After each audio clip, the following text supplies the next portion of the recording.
언제인지 까마득한 2024년 중순까지 봤던 것 같아요. 그럼 지금 몇 년입니까? 25년, 26년이니까요. 한 1년 반 좀 넘게 그동안 이제 저희가 복음의 기초와 또 성경적 교회론과 성경 연구 방법론까지 이제 함께 살펴보았고, 이제 그 내용은 앞으로 늘 말씀드렸지만 앞으로 교회가 이제 추구해갈 어떤 그런 모습의 어떤 기본이 되는 것이다라는 것을 기억하시고, 좀 일단은 요 마무리하지 못했던 부분들을 좀 함께 살펴보고, 좀 이제 신학 강좌랑 오후 시간을 어떻게 또 진행해 갈지를 좀 고민하면서 같이 좀 이렇게 진행했으면 좋겠습니다.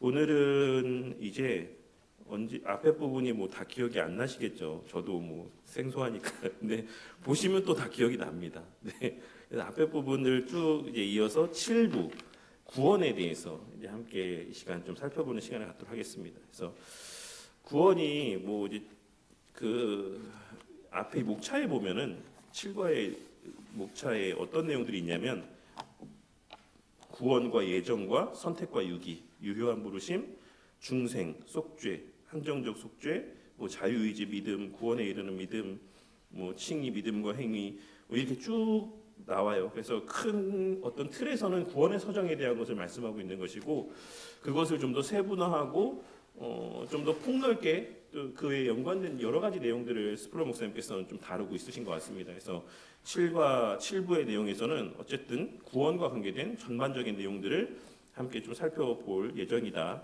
하지만 이제 그 기본적인 기조는 당연한 것이지만 개혁주의 신학 안에서의 어떤 구원론과 관련된 내용들을 요 책 내용들을 중심으로 해서 좀 살펴보는 시간을 갖도록 하겠습니다. 근데 아마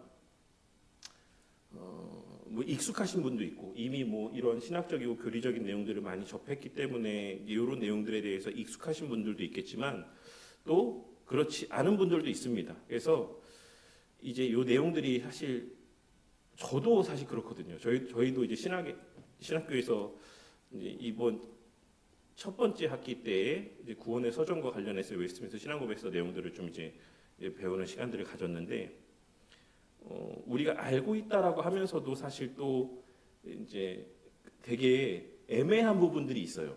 뭐 그래서 가톨릭이 믿는 구원에 대해서, 또 감리교가 말하는 구원에 대해서, 뭐 루터교가 말하는 구원에 대해서, 우리가 믿는 또 개혁파 안에서의 또 구원에 대해서도 사실 세부적으로 들어가면 진짜 많은 우리가 또 생각해 봐야 될 지점들이 많이 있습니다. 하지만 이제 큰 틀에서 이 시간에는 좀 나누는 것이다라는 것을 좀 기억하시고, 그래서 큰 틀에서 어떤 굵직굵직한 차이들이 있는가라는 것들 정도만 좀 이런 시간들에는 좀 아시면 좋을 것 같아요. 그래서 우리가 믿는 것이, 우리가 신뢰하는 이런 내용들이 왜 더 성경적인가라고 하는 것에 대한 어떤 이해 정도가 있으면은 되지 않을까라는 생각을 합니다. 그래서 좀 몇 가지에 대한 내용들도 언급을 하겠지만 뭐 이 시간에 그걸 다 이해하실 필요는 없다라는 어쨌든 그런 내용들을 미리 말씀을 드리고 이 내용들을 좀 설명을 같이 한번 살펴보도록 하겠습니다. 56챕터의 내용이죠. 큰 7과의 이제 56챕터의 내용인데 구원입니다. 그래서 오늘은 56, 57, 58 시간이 되면 그렇게 3개 정도 함께 살펴보는 시간을 갖도록 하겠습니다.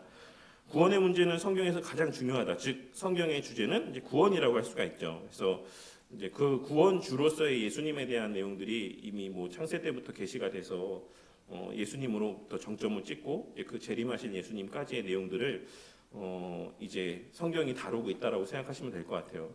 구원이 주제고 그 중심에는 예수 그리스도가 있다. 그리고 십자가 대속의 사건이 자리하고 있다라는 것을 우리가 잘 알고 있습니다. 성경 말씀의 어떤 전체적인 내용에 대해서. 그래서 성경을 구속사적 관점에서 바라본다라고 우리가 이야기를 하는 거죠. 그래서 뭐 게하더스 보스 선생님이나 헤르만 리데보스나 뭐 이렇게 조지 레드나 이제 그 신학자 분들께서, 교수님들께서 이제 뭐 당연히 하나님 나라의 관점, 이런 구속사적 관점은 계속 있어 왔지만 그거를 좀 더 체계화하고 명료하게 정리해서 이제 이러한 하나님 나라 신학이나 구속사적 관점에서의 성경을 해석하는 원리들을 좀 본격적으로 제시했다라고 할 수가 있습니다. 그래서 우리가 보는 성경 해석의 관점은 오늘 설교 때도 이 베드로 사도의 설교에 대해서도 언급하면서 계속 말씀드렸지만 개혁파 신학이 추구하는 성경 해석의 원리는 사실 구속사적 관점에서의 성경 해석을 우리는 이제 추구한다라는 것들도 우리는 잘 알고 있습니다. 그런 내용들을 말씀하고 있다라고 할 수 있습니다. 구원의 문제는 성경에서 가장 중요하다. 즉 성경의 주제는 구원이다. 하나님께서 어떻게 구원을 계획하셨고 역사 가운데 계시하셨고 실제로 이루셨고 어떻게 적용이 되고 어떻게 완성이 되는가라고 하는 것에 대한 것들을 성경의 여러 가지의 어떤 방식들을 통해서 내용들을 통해서 말씀하고 있는 것이죠. 근데 이제 구원하다라고 하는 이런 동사의 의미를 생각해 봤을 때 일반적으로 구원하다라는 구원받다라는 의미가 많은 의미로도 쓰입니다. 그래서 뭐 위험하고 위협적인 상황에서 구출되다라는 뜻, 뭐 여기에 나와 있는 스프로 목사님의 여러 가지 예들을 보시면 이런 여러 가지 예들로도 이 구원하다라는 동사가 쓰여지긴 하지만 성경이 말하는 구원이라고 하는 이 표현은 죄로부터의 궁극적인 구속을 의미하고 하나님과의 화해를 얻게 되는 것, 회복하게 되는 것, 이것을 구원이라고 이제 표현하고 있다라고 말씀하고 있습니다. 성경은 모든 인간이 심판자 하나님 앞에서 책임을 추궁하는 심판의 날이 있다라고 분명하게 말하고 있습니다. 그날은 하나님께서 사악하고 회개하지 않는 자에게 진노를 쏟아부으시는 날이 될 것입니다. 그러므로 가장 확실하게 세상에 임하게 될 하나님의 진노, 그 진노로부터 구출되는 것이 궁극적 구원입니다. 이것이 그리스도께서 구원자로서 장래의 노하심에서 우리를 건지시는 구원의 사역이라고 할 수가 있습니다. 성경에서는 이제 구원이라는 용어를 다양한 의미로 사용할 뿐만 아니라 다양한 시제로도 사용을 하고 있습니다. 현재, 과거, 현재, 미래.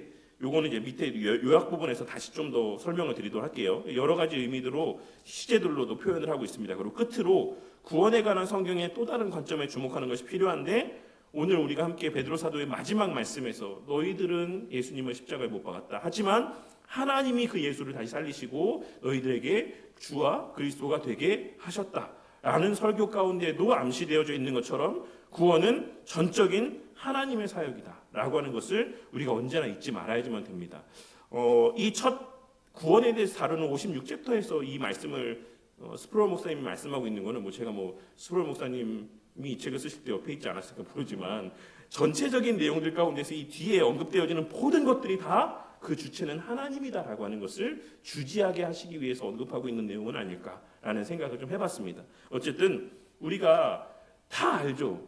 구원이 하나님께 속한 일이다라는 것을 모르는 그리스도인이 사실 누가 있습니까? 감리교도 마찬가지예요. 우리 이제 뒷부분에 이제 뭐 감리교나 뭐 카톨릭이나 뭐 루터교나 여러 이제 예정에 대한 차이들을 입장의 차이들을 좀 간략하게 설명을 드릴 텐데 결국에 저희가 뭐 카톨릭에 대해서도 야 니네는 행위구원이잖아. 뭐 너희 알미니안주의 신의 협력이잖아. 이렇게 얘기하면요 예외 없이 모든 분들이 되게 코웃음 치면서 무슨 소리야 우리 하나님의 은혜를 얘기하고 전적인 하나님의 구원 얘기하는데 이렇게 얘기합니다. 하지만 그 적용적인 측면이나 세부로 들어가면 거기에 인간적인 부분들이 자리하고 있는 거죠. 그렇지만 표면적으로는 누구나가 다 구원은 하나님의 일이다라고 이야기하고 나는 하나님의 은혜로 구원을 받은 것이다라고 이야기를 합니다. 그래서 이것을 또 어떻게 바르게 이해하는가 그리고 우리 가운데 개혁파 신학을 추구하고 개혁주의 신학을 추구한다라고 하는 우리 가운데는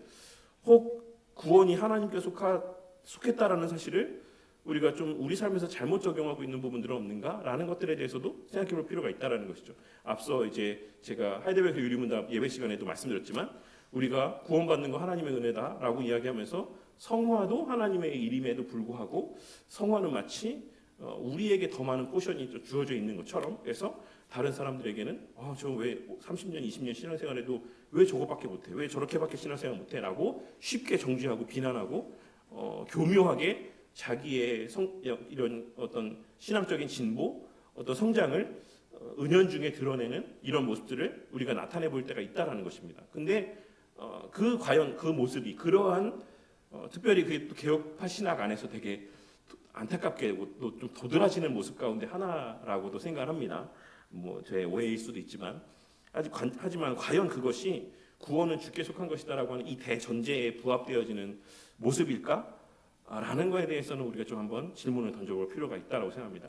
그거는 내가 신학을 많이 알고 내가 어떤 성화의 진보를 이루어내고 내가 어떤 더 나은 남들보다의 거룩한 삶을 이루어낸 것이다라고 하는 전제가 자리하고 있을 수 있다라는 사실을 우리가 좀 잊어서는 안 된다라는 것입니다. 하지만 다시 한번 굵은 글씨로 표시되어 있는 것처럼 구원은 주님의 것이며 주님으로부터 온다 라고 하는 것을 우리가 언제나 기억하고 예배 때마다 외치는 우리가 고백하는 그 말씀 또한도 오직 여호와께로부터 우리의 모든 필요와 도움들이 공급되어진다라는 사실을 우리가 늘 주지하고 살아가는 것이 중요하다라고 할 수가 있습니다. 그래서 바울 사도가 로마서 8장에서 이제 구원의 서정에 대해서 언급을 하고 있는 부분들을 이제 표시를 해놨어요.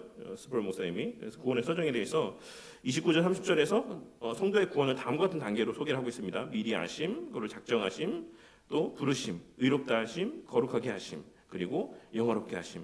사실 큰 틀에서는 구원의 서정에 대한 것을 다 다루고 있습니다. 근데 이제 이 맨 앞부분에 미리 아심이라고 하는 표현이 어떤 분들에게는 되게 예지예정에 대한 말씀으로 오해가 될 수도 있다라고 생각합니다. 근데 사실 이 미리 아심이라고 하는 것에 있어서 성경에서 말하는 미리 아신다라는 표현은 어떤 지적인 측면에서의 표현이 아니고 관계적인 측면에서의 표현입니다. 그래서 로마서 8장에서의 미리 아셨다라고 하는 이 말은 하나님의 구원하실 자들을 아셨다라는 것, 그들의 행위를 아셨다라는 것이 아니라 그 구원하실 자들, 택하신 자들을 아셨다라는 것이고, 그 아셨다라는 의미는 되게 선택적이고 언약적인 사랑의 관계로 아셨다라는 것을 의미하고 있는 표현입니다. 그래서 이것이 어떤 예지예정에 대한 것, 그 행위를 아시고 하나님께서 구원하신 것이 아니다, 그것을 말하고 있는 게 아니다 라고 하는 것을 우리가 좀 기억을 할 필요가 있고, 또 이 말씀은 어떤 면에서는 그러니까 웨스트민스터 신앙고백서가 이제 전택설과 후택설이라고 하는 게 있습니다. 이제 전택설은 이제 타락 전에 선택을 하셨냐, 타락 후에 선택을 하셨냐, 이게 이제 시간의 흐름 속에서가 아니에요. 이제 시간의 흐름 속이 아니라 영원이라고 하는 무시간적인 개념 안에서의 하나님의 이제 택하심을 이야기하는 표현인데, 웨스트민스터 신앙고백서가 전택설을 지지하냐, 후택설을 지지하냐 라고 했을 때 제가 누구한테 들었죠? 이승구 교수님은 단호하게 후택설이다라고 말씀하셨거든요. 웨스트민스터 신앙고백서는 후택설을 지지한다라고 말씀하셨는데, 이남규 교수님은 제가 그래서 그 말이 기억이 나가지고 이제 그 졸업 시험 볼 때 그 구두 면접 보는 시험 자리에서 그런 얘기가 나와가지고 이제 이남 교수님이 저한테 이제 여쭤보셔가지고 후택설 아닙니까? 후택설을 지지하지 않습니까? 했더니 이남 교수님이 모릅니다 이렇게 얘기하셨거든요. 알 수 없다라고 이렇게 말씀하시긴 했어요. 근데 어쨌든 이 말씀이 되게 후택설의 근거가 되는 말씀이라고도 볼 수가 있어요. 왜냐하면 이 로마서 8장에 있는 전체적인 내용들이 어떤 배경 가운데 있냐면 죄와 타락으로 인한 어떤 비참함의 문맥들을 다루고 있는 가운데에서 이 택하심을 말씀하고 있는 거거든요. 그렇기 때문에 영원 속에서의 무시간적 안에서의 하나님께서 인간의 타락을 아시고 그 타락하신 자들 가운데서의 하나님의 그 사랑하시는 자들을 택하신 거죠. 우리가 그렇게 우리는 봅니다. 그래서 이 로마서 8장에서의 이 말씀 미리 아심이라고 하는 것들도 그 문맥적인 상황에서 봤을 때는 후택설의 근거가 되는 말씀으로도 이해를 할 수 있는 내용이다라고 할 수가 있습니다. 그래서 뭐 그냥 흘려 들으시면 돼요. 그냥 그런 내용들이 있나 보다라고 생각하시면 전혀 뭐 막 이게 구원에 막 좌지우지되는 문제는 아닙니다. 그냥 그런 얘기들이 있는가 보다라고 아시면 됩니다. 요약 내용을 한번 보도록 할게요. 1번, 궁극적인 구원은 하나님의 진노라는 궁극적인 재앙으로부터 구출되는 것을 말합니다. 그래서 2번, 성경은 과거, 현재, 미래의 하나님의 구속사역을 말하면서 여러 가지 시제로 구원이라는 말을 사용합니다. 이것이 이제 우리가 알고 있는 신학적인 어떤 베이스 안에서 좀 생각해 보자면, 과거의 구원은 뭐로부터의 구원을 이랑 좀 연결된다라고 할 수 있을까요?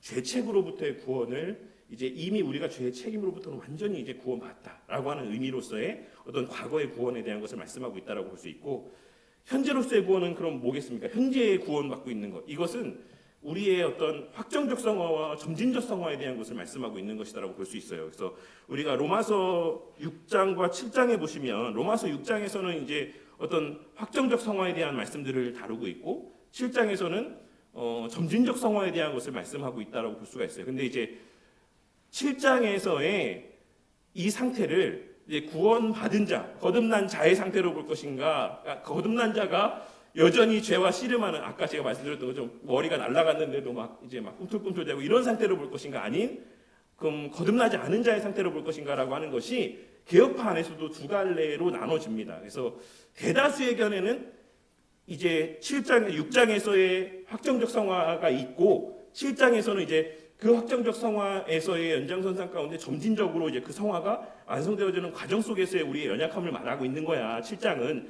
이렇게 보는 게 보편적인 그 개혁파 안에서의 해석의 어떤 뭐라고 표현해야 돼? 주류입니다. 주류. 근데 혹세마라는 분이나 헤르만 리델보스라는 분도, 교수님도 제가 알기로는 이 7장을 거듭나기 전의 상태를 말하는 거다. 율법 아래서의 우리의 어떤 연약함, 이런 것들을 말하고 있는 것이다라고 보는 견해도 있습니다.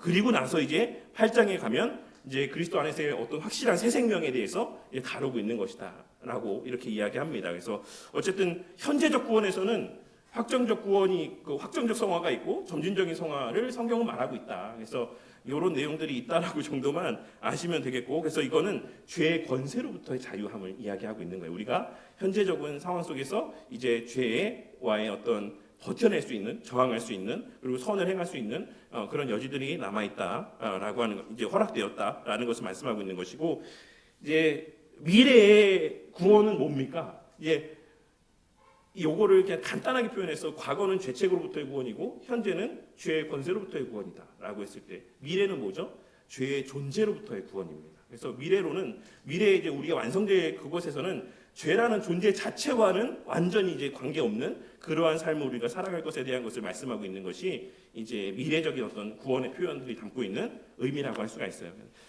다 그냥 흘리시면 돼요, 권사님. 그냥 그런 얘기가 있나 보다라고만 이해하시면 됩니다. 너무 이걸 막 깊이 생각하실 필요 없어요. 아시겠죠? 네, 저희 한 번쯤은, 근데 나중에 아마 이런 얘기가 나오면 이거 그때 들었던 것 같은데 라고 이제 생각이 나시면 되는 거예요. 알겠죠? 네. 3번에, 그래서 구원은 3번이 제일 중요합니다. 구원은 주님의 일이고 주님으로부터 온다. 이게 제일 중요하죠. 이것만 우리가, 사실 이것도 확실히 우리가 깨닫지 못하고 살아가고 있지만 어쨌든 요 내용들만 확실히 알아도 거의 구원에 관한 거의 대부분 알았다라고 보실 수 있을 것 같습니다. 다음 페이지에 이제 57챕터 보시면 예정에 대해서, 네, 사실 예정이 가장 좀 뭐랄까, 되게 이야기할 것도 많고 난해한 부분이긴 한데, 이 57에 비하면 56은 사실 아무것도 아니거든요. 56에서 이야기 언급했던 내용들은, 예정에 한 내용들 보시도록 하겠습니다. 예정론만큼 많은 논쟁을 불러일으키고 사람들을 당황하게 만든 교리는 없다. 때문에 예정론은 대단히 조심스럽게 다뤄야 되는 어려운 교리다. 사실상 모든 기독교회가 예정론의 교리를 다소 견지하고 있다.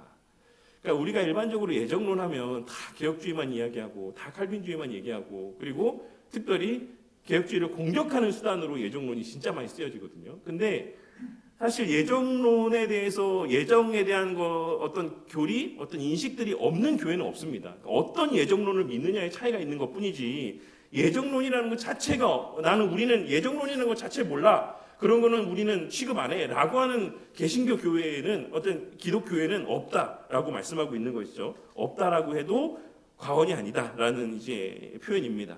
그러나 그 의미에 대해서는 각 교회들이 심하게 불일치를 나타냅니다. 감리교회 관점이 루터교랑 다르고 루터교회 관점은 장로교와 다릅니다. 하지만 각각의 관점은 달라도 모두가 이 어려운 문제를 이해하기 위해서 애쓰고 있다라고 할 수 있습니다. 우리가 이 예정론에 대해서 좀 이해하기 위해서는 일단 몇 가지 전제로 해야 되는 내용들이 있어요. 하나는 아담에게 허락되었던 자유의지는 어떤 상태의 자유의지였는가라는 것에 대해서 좀 먼저 이해할 필요가 있고, 왜냐하면 이 이해가 다르기 때문에 루터교에서의 말하는 어떤 이 예정과 어떤 회복, 아담으로 상태의 어떤 회복, 구원으로의 어떤 회복된 상태의 이해가 다르고, 또 일단 이것부터 좀 말씀드리도록 할게요. 그래서 개혁파에서 말하는 자유의지는 중립의 자유가 아닙니다. 성향 안에서의 선택의 자유예요. 이 차이를 아십니까? 선과 악을 우리가 중간의 상태에서 선을 택할 수도 있고 악을 택할 수도 있는 이 중립의 자유를 말하는 게 아닙니다. 개혁파에서 말하는 자유의지는. 개혁파에서 말하는 자유의지는 그 내재되어 있는 성향으로서의 발현에 있어서 제한이 없는 자유롭게 선택할 수 있는 의지를 말하는 거예요. 그러니까 아담이 갖고 있었던 상태는 그러면 어떤 상태였냐? 그러니까 많은 경우에 루터랑 루터파를 구분할 수 있어야 됩니다. 루터와 루터파는 그 후대 루터 이후에 오면서 신학이 루터와는 좀 어느 정도 거리가 생겼어요. 그래서 루터의 신학은, 그러니까 루터라는 그분 자체의 신학은 사실 우리가 믿는 개혁파 신학, 개혁주의 신학과 큰 거리가 없습니다. 하지만 그 후대에 가면서의 루터파의 신학은 좀 달라요. 그래서 루터 선생님 자체는 노예의지론을 이야기했지만 그 이후에 루터파는 이 자유의지를 되게 중립의 자유로 이해하는 경향들이 있습니다. 이게 왜 중요하냐면 아담의 태초에 하나님께서 창조했을 때 상태가 아담이 선을 택할 수도 있고 악을 택할 수도 있는 상태였다라고 보는 거예요. 그러면 우리가 다시 회복이 되어서 아담의 상태로 회복되어지게 되면 다시 또 그 전까지의 책임도 다 사라지고 완벽한 아담의 상태로 회복이 돼서 다시 또 우리는 선을 택할 수 있고 악을 택할 수 있다. 그것이 누구에게 달려있다? 우리에게 달려있다. 라는 결론으로 이어지게 되는 거예요. 여기서 인간의 행위나 인간의 어떤 공로가 개입할 수 있는 여지들이 생겨나는 겁니다. 중립의 자유로 보게 됐을 때 자유의지를. 근데 우리 개혁파 신학에서의 자유의지는 중립의 자유가 아니에요. 성향 안에서의 자유롭게 택할 수 있는 자유인데 하나님께서 우리를 태초에 처음에 아담을 창조했을 때 상태는 보시기에 어땠습니까? 좋았죠. 선한 상태, 선으로 기울어진 상태였습니다. 그래서 개혁파 신학에서 말하는 아담의 상태는 선을 자유롭게 행할 수 있도록 창조된 상태예요. 선만을 행할 수 있게. 그러면 이제 이런 의문이 생기죠. 하나님이 아담을 그렇게 선으로 성향이 기울어진 상태에서의 자유롭게 선을 행할 수 있는 자유를 허락하셨는데 이 선으로 기울어진 상태가 뭐 때문에 갑자기 악을 택하는 이 악적으로의 기울기로 그 성향이 반전되었는가? 이런 의문들이 들 수 있잖아요. 당연히 이런 질문이 나오겠죠. 그래서 이거를 이제 교수님들한테 여쭤보면 이 교수님들이 하시는 대답이 하나같이 그게 신비다. 그거는 우리가 알 수가 없다라고 이야기합니다. 하지만 우리가 그것을 설명할 수 없고 이해할 수 없다라고 해서 이제 성경이 말하고 있는 말을 우리가 이제 왜곡할 수 없죠. 이제 그렇다 보니 인간이 논리적으로 이해할 수 있도록 설명하려다 보니 중립의 자유라는 것이 나오는 거예요. 근데 우리 개혁파 신학은 성경의 관점에서 보았을 때 우리가 이해할 수는 없지만 왜 이 기울어진 상태에서 왜 악한 행동들을 하게 되었는지를 알 수는 없지만 성경이 말하는 아담의 상태는 선으로 기울어진 상태였다. 하지만 다만 우리가 나중에 영화의 상태와 다른 점은 아담은 그 상태에 고정되어 있지 않았고 우리는 고정되어 있다.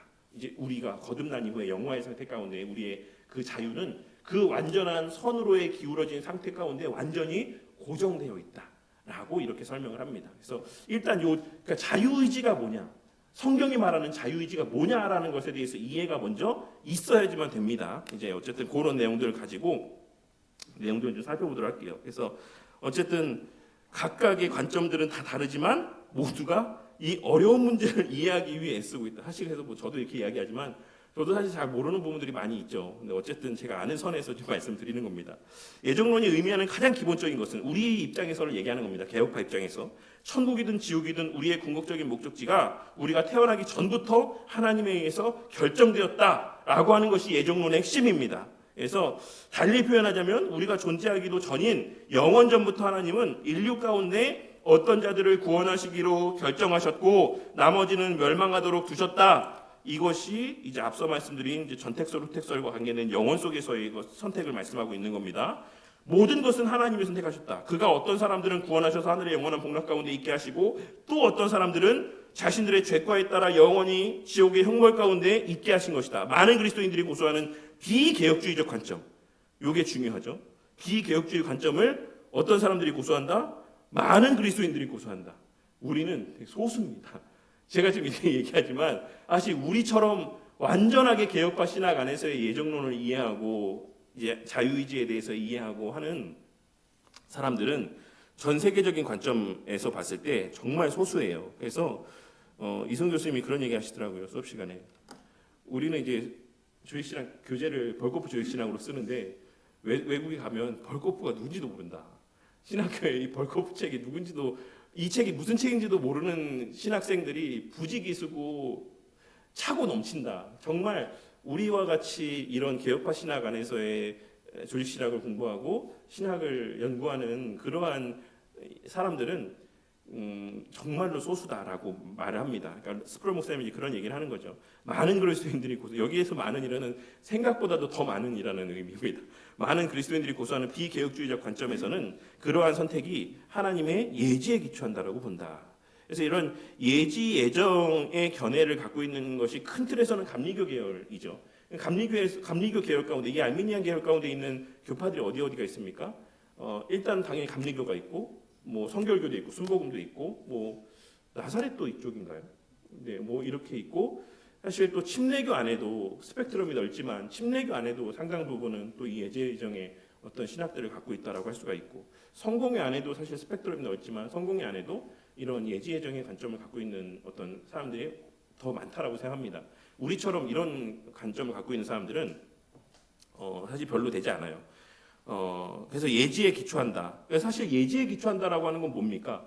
예지라고 하는 조건에 의해서 하나님께서 택하셨다라는 거예요.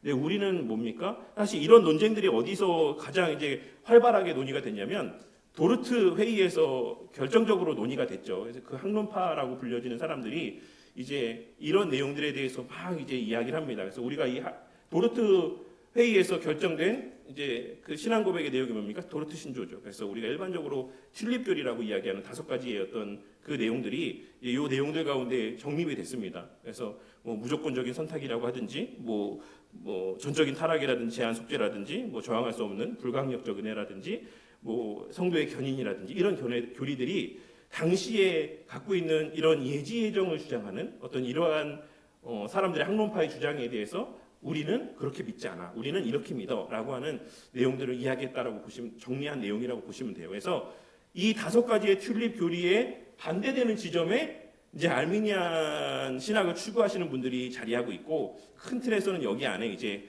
뭐 감리교라든지 이제 뭐 성결교라든지 이런 이제 신학을 추구하는 뭐 순복음이라든지 그런 이제 교회들이 이제 교파들이 자리하고 있다라고 보시면 됩니다. 그래서 이제 최근에 왜 백석교단하고 순복음교단하고 이제 합친다라고 이야기했을 때 사실 우리가 이런 역사적인 흐름과 맥락들을 보면 이제 이 건널 수 없는 강이 이제 있을 텐데 이 문제를 어떻게 해결하고 정리해서 그럼 과연 이제 그 합쳐진 신학교에서는 어떤 교리를 가르치게 될까라는 것들에 대해서도 좀 생각해 볼 필요가 있는데 제가 생각했을 때는 순복음에서 여기 장로교 신학에 관심이 많으신 것 같아요. 그래서 저희 이번에 지난주였나요?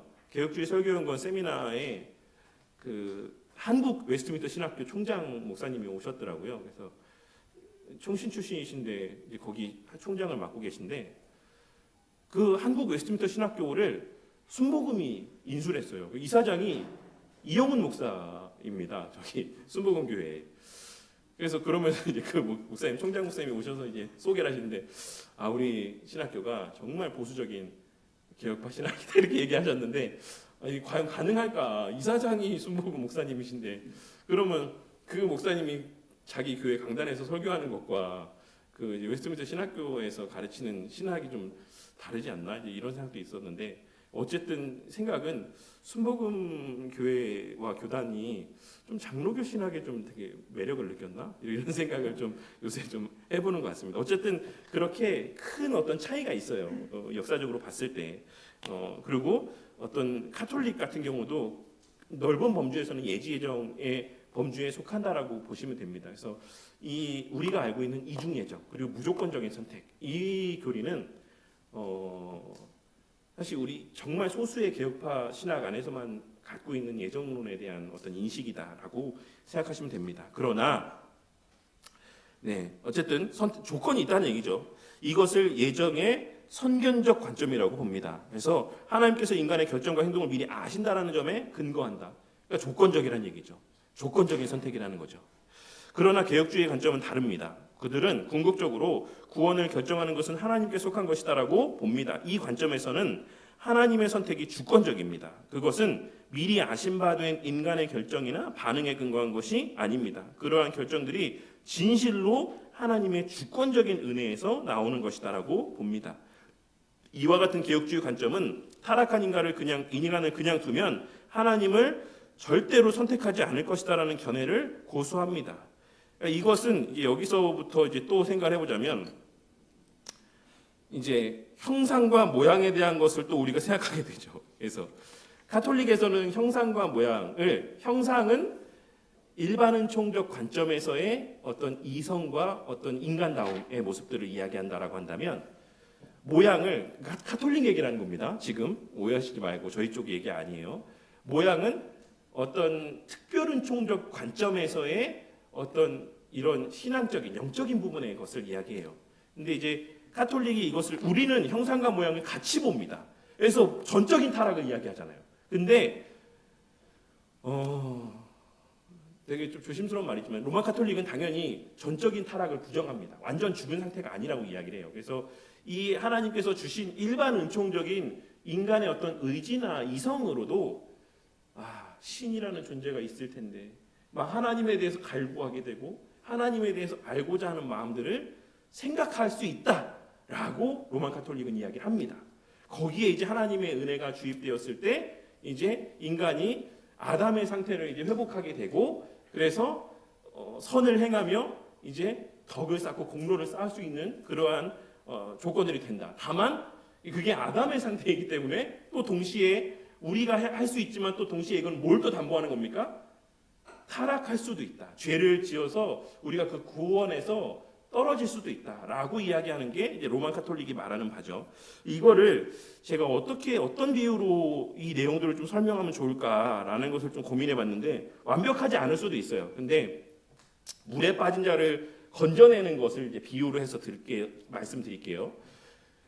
우리는 아무 조건도 없이 그냥 물에 빠진 자 가운데 그냥 하나님이 그냥 무조건적으로 누군가를 우리 권사님을 사랑해갖고 이 하고 많은 물에 빠진 자 중에 우리 권사님한테 밧줄을 던졌어요. 근데 이 밧줄을 권사님이 잡는 게 아니라 마치 카우보이 같이, 아시죠? 요거 돌려갖고 막 말 붙잡을 때 이렇게 해서 싹 던져서 이렇게 딱 올가매는, 그래서 말 모가지를 끈으로 올가매서 잡잖아요. 옛날 카우보이 소부영 안 보셨어요? 보셨죠? 네. 그런 것처럼 우리가 믿는 바에서의 하나님의 구원하심이라는 것은 그런 거죠. 우리가 하나님이 이렇게 막 카우보이에 돌려서 딱 던져서 물에서 밧줄로 하나님이 끌어당겨서 이제 건져내시는 거예요. 우리는 그렇게 믿는 겁니다. 감리교는 그러면 이 밧줄을 잡을 줄 알고 이제 그 앞에다가 딱 던져주는 겁니다. 그래서 잡을지 말지가 본인에게 달려 있는 거예요. 감리교에서 말하는 것은. 근데 또 가톨릭은 뭐냐? 가톨릭은 손에 잡아주기까지 해요. 이제 막 가서 권사님에다가 밧줄을 쥐어줘요. 그리고 그 밧줄을 붙잡을 수 있는 힘도 줬어요. 그러니까 이제 나오는 거는 권사님이 이제 하시는 거죠. 이제 응차응차 땡겨서 이제 나오는 건 권사님 하시는 거예요.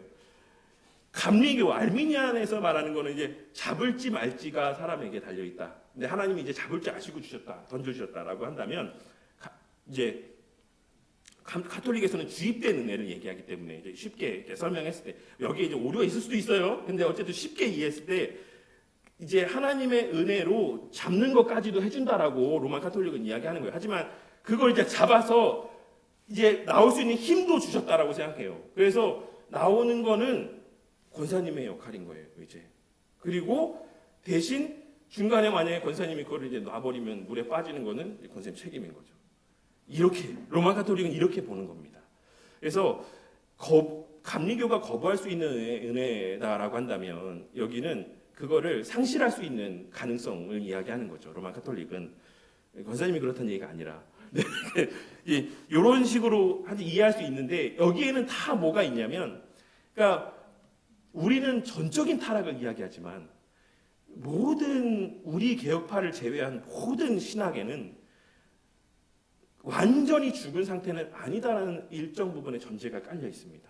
그것이 아주 희미하고 아주 보잘것없는 정도라고 할 수 있고, 그 차이가 저마다 다를 수 있지만 누구나가 어느 정도의 그런 여력들, 여지들이 사람에게는 있다라고 보는 거예요. 그게 개혁파를 제외한 나머지 모든 루터파든 성결교든 뭐 감리교든 순복음이든 가톨릭이든 다 그런 범주 안에 있다라고 생각하시면 됩니다. 그러니까 그냥 두면 결코 하나님을 선택하지 않을 것이다라는 것이 우리의 견해예요. 일반 은총으로도 우리가 하나님 신적인 존재의 어떤 종교성에 의해서 어느 정도 신적인 존재가 있을 거다라는 것을 인식할 수 있지만 그거를 하나님을 선택하는 데까지는 이어질 수 없다라고 보는 게 우리가 믿는 견해죠. 근데 이제 가톨릭은 그럴 수 있다라고 보는 겁니다. 그럴 수 있다. 인간은 타락한 후에도 여전히 자유의지를 가지고 있기 때문에 자신이 원하는 바를 선택할 수 있습니다. 문제는 우리가 하나님을 향한 소원을 가지고 있지 않으므로 거듭나지 않는 한 스스로 그리스도를 선택하지 않는다라는 점입니다. 여기서도 우리가 그 노예의지로는 이야기할 수 있고 경향 안에서의 성향 안에서의 자유를 얘기하고 있는 것인 줄 아시겠죠? 악으로 이제 예전에 아담의 상태가 선에 기울어진 상태 안에서의 자유의지였다면 타락한 이후의 인간은 악으로 기울어진 상태 안에서의 자유의지예요. 자유가 있습니다. 자유의지가 있죠. 그 안에서의 자유의지는 근데 뭡니까?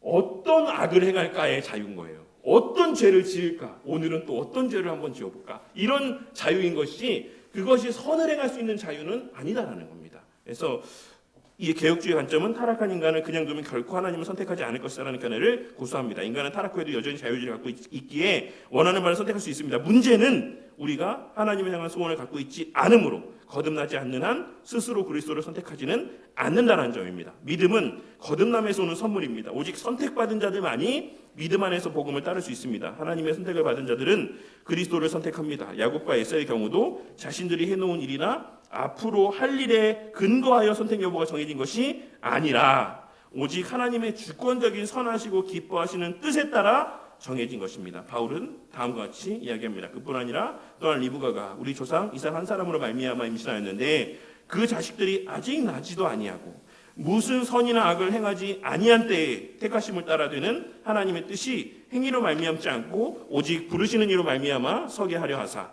리브가에게 이르시되 큰 자가 어린 자를 섬기리라 하셨나니 그런즉 원하는 자로 말미암음도 아니요 다른 박질하는 자로 말미암음도 아니요 오직 긍휼히 여기시는 하나님으로 말미암음이니라 라고 말씀을 하고 있는 겁니다. 잘 안 보이시죠?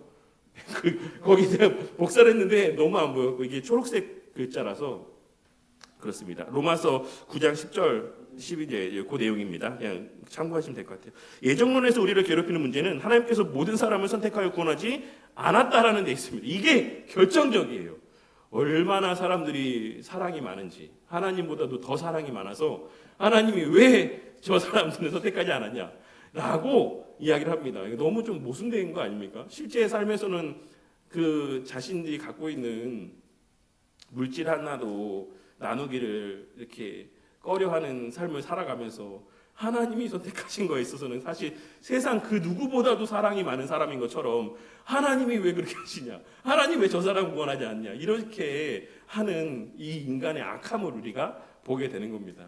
근데 우리 오늘 오전에 우리 주일학교 예고문 시간에 이제 요나 얘기를 했거든요. 근데 사람들이 어떻습니까? 사람이라는 존재가 맨날 하나님을 향해서는 그렇게 왜 하나님 저 사람은 유기하셨냐고 삿대질하고 따지고 대드는 사람들이 자신 다니는 교회에 자기가 원수같이 생각하는 사람 오면 어떡합니까?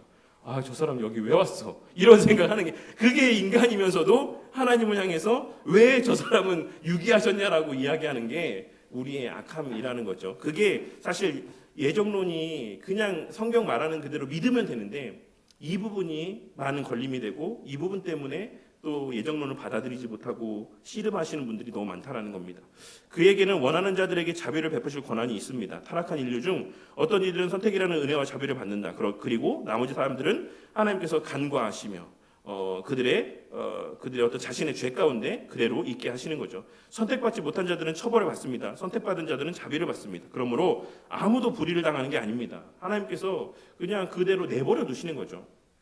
하나님께서는 모든 사람에게 똑같이 자비로우셔야지만 될 의무가 없습니다. 그가 얼마나 자비로우셔야 될지는 그의 결정에 달려 있습니다. 그래서 어쨌든 뭐 그가 결코 하나님께서 그게 불의하시다라는 비난을 받을 수 있는 것은 아니다라고 할 수가 있습니다. 그래서 1번 요약 내용은 보시도록 하겠습니다. 성경은 예정론을 가르칩니다. 예정론은 왜냐하면 성경에서 예정론이 너무나도 명확하게 명시되어 있기 때문에 그래요. 그래서 예정론을 다른 형태, 각기 다른 형태로 이해를 하고 있긴 하지만 예정론 자체를 부정하는 기독교 교파는 있을 수가 없긴 해요. 본질적으로는 예정론은 인간의 선택이 아니라 하나님의 선택에 기반을 둔다.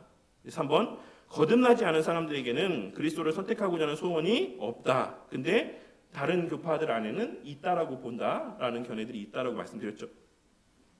개혁파의 견해를 말씀드리는 겁니다. 하나님은 모든 사람을 선택하시지 않는다. 하나님께서는 그가 기뻐하시는 자들에게 자비를 베푸실 권한이 있습니다. 하나님은 아무도 불의하게 다루지는 않으십니다. 라고 할 수 있습니다. 그래서 어쨌든 앞서 말씀드렸던 것처럼 뭐 요 내용을 제가 더 또 이렇게 말씀드릴 일이 있을지 모르겠지만 우리가 한 번도 웨스트민스터 신앙고백서 자체를 한번 나눈 적이 없어서 웨스트민스터 신앙고백서 내용을 한번 이렇게 나누는 시간들을 또 가지고자 합니다. 네, 언제가 될지는 아직은 미정이지만 그래서 그때의 그 웨스트민스터 신앙고백서 내용들을 보면서도 이런 어떤 중립의 자유라든지 뭐 이런 기울어진 성향의 자유 이런 내용들도 같이 그 시간들 가운데 한번 좀 다룰 시간들이 있으면 그때 같이 좀 언급을 하도록 하겠습니다. 58챕터까지 보고 마치도록 하겠습니다. 선택과 유기입니다. 예정은 이중적이다라고 했을 때 이중 예정은 우리 개혁파 신학에서의 예정론입니다. 뒤에도 말씀드리겠지만 뒤에 있나요? 어디서 왔지? 루터파에서는 사실 단일 예정을 이야기합니다. 단일 예정. 근데 단일 예정이 사실 좀 말이 안 되지만 어쨌든 루터파는 단일 예정을 이야기해요. 여기서 말하는 루터파는 루터가 아닌 루터파를 얘기하는 겁니다. 저기 뭐 용산에 가면 중앙 루터교회, 루터파 교회 중에서는 중앙 루터교회가 제일 유명한 것 같아요. 거기 최주훈 목사님이라는 분이 있는데 뭐 저도 사실 그 목사님 글을 되게 좋아하긴 해요. 글을 되게 잘 쓰시고 어쨌든 좋은 목사님이신데 어쨌든 근데 그럼에도 불구하고 루터파가 추구하는 신학과는 개혁파 신학과는 어느 정도의 이제 거리가 있다라는 것은 좀 이해를 하셨으면 좋겠습니다. 그래서 예정이 이중적이다라는 의미는 개혁파 신학 안에서의 선택과 유기를 예정하셨다라는 것을 말씀하고 있는 겁니다. 이중적 예정론, 이중 예정론을 피하는 유일한 방법은 하나님께서 사람을 선택하셨다라고 보거나 모든 사람을 선택하셨다고 보거나 하나님께서 아무도 선택하지 않으셨다. 유기하도록 예정하지 않으셨다라고 보는 것입니다. 그러나 성경이 분명하게 선택을 예정하셨다라고 가르치고 보편 구원을 부정하는 한 우리는 예정을 이중적으로 보아야 될 수밖에 없습니다. 예정론에는 선택과 유기 두 가지가 포함되어 있습니다. 따라서 성경을 진지하게 살펴본다면 이 이중적인 예정론을 피할 수는 없습니다. 어떤 사람들은 이중의 이중론을 양면이 동일한 인과관계로 봅니다. 그래서 이 얘기에 대해서 뒤에서 이제 말씀합니다. 이게 하이퍼 칼빈이즘이 이렇게 본다고 극단적 칼빈주의를 추구하는 사람들이 그래서 하나님께 선택받은 자들이 믿게 하신 것만큼 유기된 자들이 믿지 않게 하시는데 이제 하나님이 이제 그런 역할들을 하신다라고 보는 거예요. 악신을 불어넣으시고 막 이렇게 하셔갖고 적극적인 악을 행하게 하시는 막 그런 역할들까지도 하나님이 하신다라고 본다라고 하는 겁니다. 이것을 예정론의 적극적 능동적 관점이라고 부릅니다. 예정론의 적극적 능동적 관점은 하나님께서 적극적 능동적으로 선택받은 자들의 삶에 개입하셔서 그들의 마음속에 은혜가 역사하게 하시고 그들에게 믿음을 가져다 주신다라고 가르친다. 마찬가지로 동전의 양면이니까 동일한 이 비중으로 본다라는 거죠. 그만큼 똑같이 유기된 자들에게도 그 정도의 어떤 하나님의 주권적인 어떤 능력으로 유기된 자들에게는 하나님께서 그들 마음속에 죄악이 역사하게 하시고 그들의 믿음을 갖는 것을 적극적으로 방해하신다라고 이야기하는 거죠. 이런 견해는 초칼빈주의, 하이퍼 칼비니스트라고 이렇게 이야기를 합니다. 그래서 이러한 관점이 칼빈 루터 그리고 다른 개혁주의자들의 견해를 넘어서기 때문이다라고 이야기합니다. 제가 예전에도 하이퍼 칼비니즘에 대해서는 여러 차례 말씀을 드렸죠. 그래서 뭐 이 사람들은 전도도 하지 않고 사실 어떤 면에서 뭐 기도도 하지 않고 왜냐하면 하나님 다 정하신 대로 하실 건데 하나님 믿게 하시잖아요. 믿게 하실 거고 이제 하실 건데 우리가 왜 그거를 하냐라고까지도 이야기하시는 분들이 있다라는 겁니다. 그런 분들을 우리는 이제 하이퍼 칼비니스트라고 이야기하고 우리와 결이 좀 다르다라고 우리는 이야기를 합니다. 그러나 이중적 예정론을 보는 개혁주의적 관점은 적극적, 소극적 형이다. 선택받은 자들의 경우에는 적극적이고 능동적으로 그들의 영혼의 은혜가 역사되도록 그리고 그들이 구원에 이르는 믿음을 갖도록 하나님께서 개입을 하십니다. 그는 선택받은 자들을 일반적으로 거듭나게 하시고 그들의 보증을 확증하십니다. 반면 유기된 자들의 경우에는 하나님이 그들에게 죄악을 역사하게 하시거나 그들의 믿음을 방해하지는 않으십니다. 내버려도 되는데 뭐터로 하나님께서 굳이 방해까지 하십니까? 다만 그들에게 개입하지 않으시고 그들을 자신들의 죄악된 뜻 가운데 그냥 내버려 두시는 방식으로 이제 유기하신다라고 보는 거죠. 이 관점에서는 하나님의 행하심에 양면이 동일한 인과관계가 없습니다. 즉 하나님이 선택받은 자들에게 행하시는 것과 유기된 자들에게 행하시는 것에 불균형이 있다라고 보는 거죠. 그걸 아주 균형 잡히게 보지 않는 겁니다.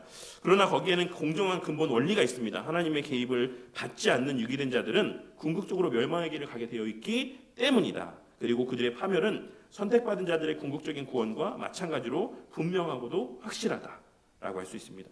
이 문제는 하나님께서 바로의 마음을 굳게 하셨다는 것과 같은 성경의 언급과도 연결이 된다고 할 수 있죠. 하나님이 바로의 마음을 굳게 하셨다는 것은 논쟁의 여지가 없습니다. 문제는 하나님이 어떻게 그 바로의 마음을 굳게 하셨는가라는 것이죠. 그래서 거기에 대해서 이제 루터의 견해를 말씀하고 있는데 루터는 적극적으로 마음을 굳게 하셨다기보다 소극적으로 그렇게 하셨다라고 주장을 했습니다. 그래서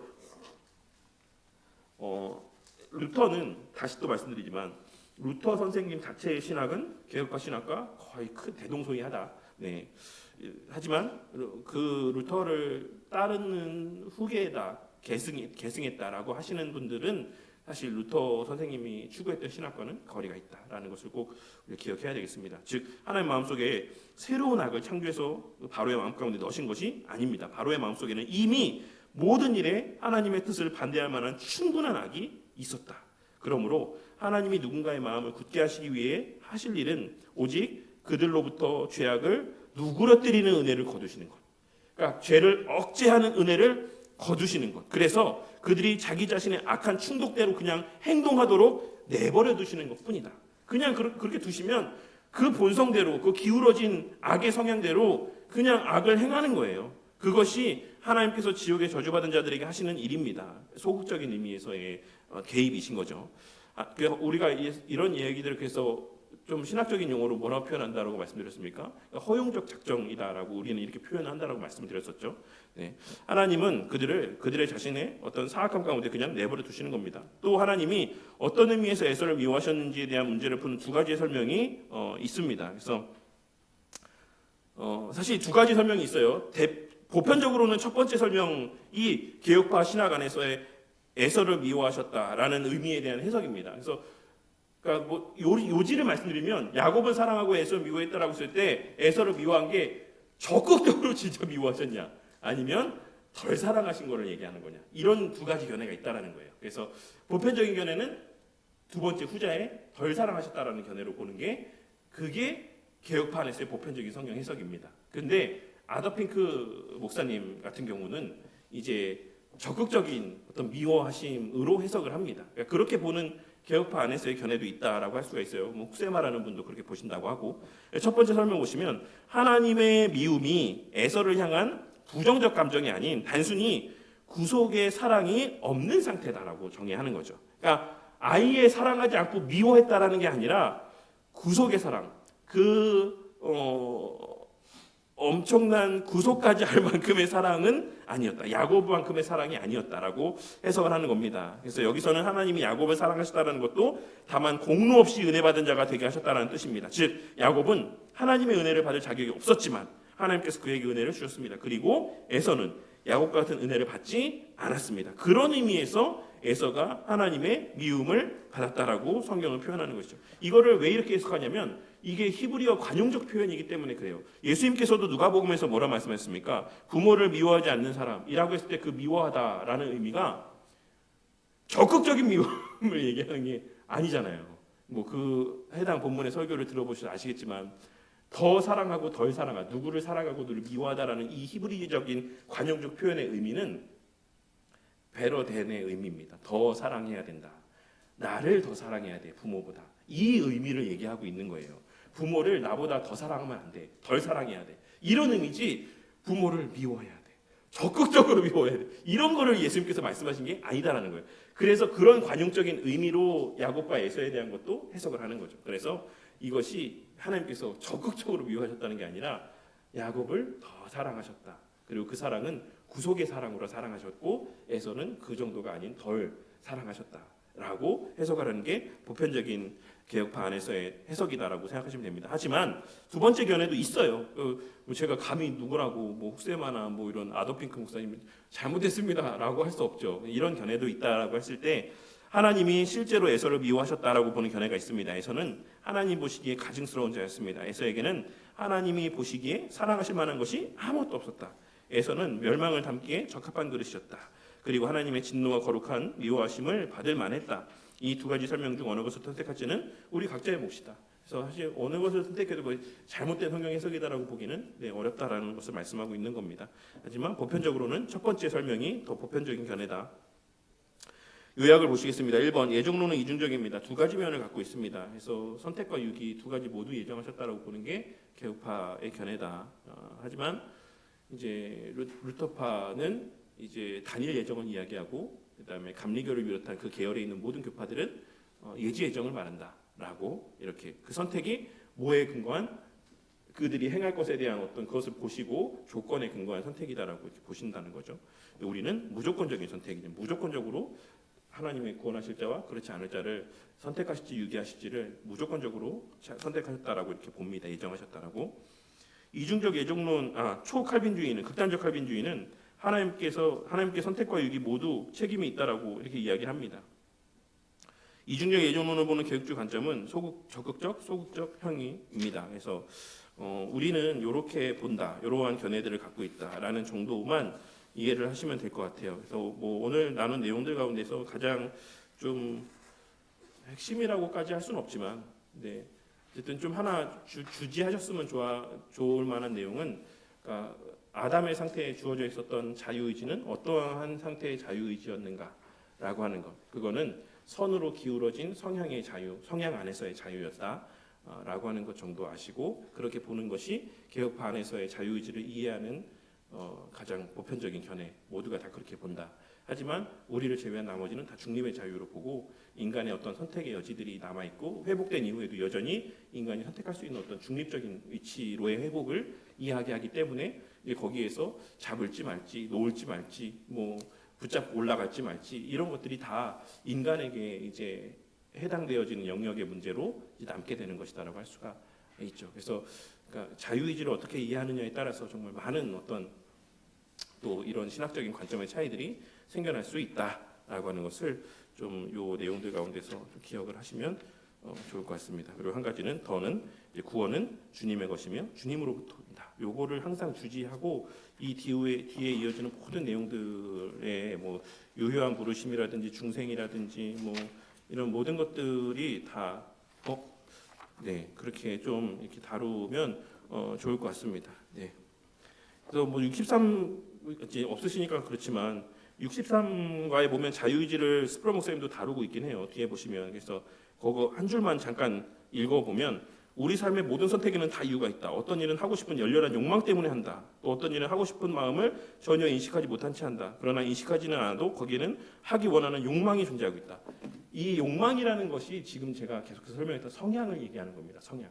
그래서 이게 되게 철학적 개념이에요. 철학적 개념. 그래서 요 내용들은 나중에 또 자유의지 얘기할 때 다시 이야기하도록 하겠습니다. 그래서 엄밀한 의미에서의 자유의지는 이제 없다라고까지도 이야기하시는 분들이 있어요. 왜냐하면 그런 면에서 이제 노예의지를 얘기하는 거죠. 다 성향의 발로이기 때문에 모든 선택과 어떤 그런 결정들은 그렇다라고 보시면 될 것 같습니다. 네, 제가 기도하고 마치도록 하겠습니다. 하나님 감사합니다. 오늘도 또 이렇게 우리의 구원과 관계된 여러 가지 좀 민감한 이야기들을 또 함께 이 시간 또 살펴보고 나누게 해주시면 감사를 드립니다. 부족한 정도 여전히 사실 또 기라성 같은 또 신학자들의 여러 이런 교리적인 논쟁 가운데서 또 어떤 명확하게 인지하지 못하는 부분들도 있겠지만 하나님께서 또 지혜를 주셔서 우리 성도님들이 또 하나님의 어떤 예정과 어떤 선택과 또 구원의 과정에서 행하시는 모든 일들에 담고 있는 어떤 그 함의들을 정말 이해하기 쉽도록 또 잘 설명할 수 있는 또 은혜를 더하여 주시기를 간구합니다.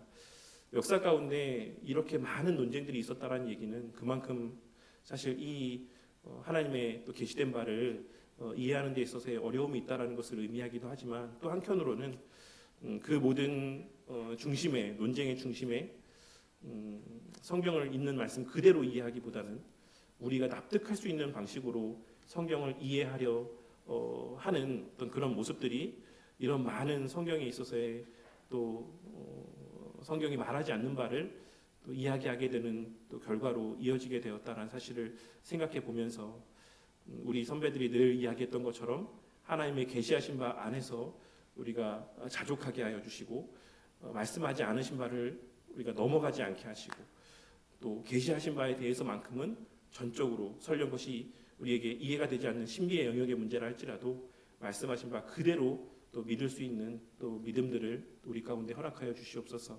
그리하여서 정말 오직 하나님의 주권과 하나님의 능력만이 또 드러나게 하시고 또 하나님의 원하시는 바대로의 우리에게 이미 허락하신 그 하나님의 그리스도의 형상으로서의 본성적인 모습들이 우리의 말과 행실들을 통해 날이 갈수록 더욱 선명하게 또 드러나고 또 증거되어지는 은혜가 있게 하여 주시옵소서.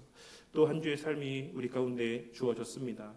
우리 가운데 그 누구도 걸어가 본 적 없는 또 한 주의 삶이지만 이 안에도 지금까지 우리 삶과 같이 하나님의 예비하신 은혜들이 삶의 곳곳에 또 가득히 아로 새겨져 있을 것을 믿고 확신하오니 우리에게 주어져 있지 않은 것을 바라보며 불평하고 원망하며 불안해하기보다 우리에게 이미 허락되고 또한 지난날에 베푸신 은혜들을 기억하며 늘 위로와 소망 가운데 또 이 한 주의 삶을 또 살아가는 우리 모든 바른교회 성도님들이 다 되게 하여 주시옵소서.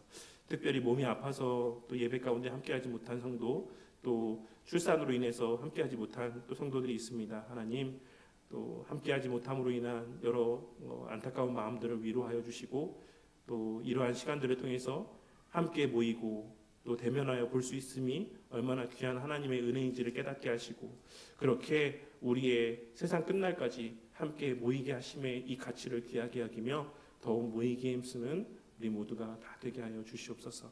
감사드리며 우리 주 예수 그리스도 이름으로 기도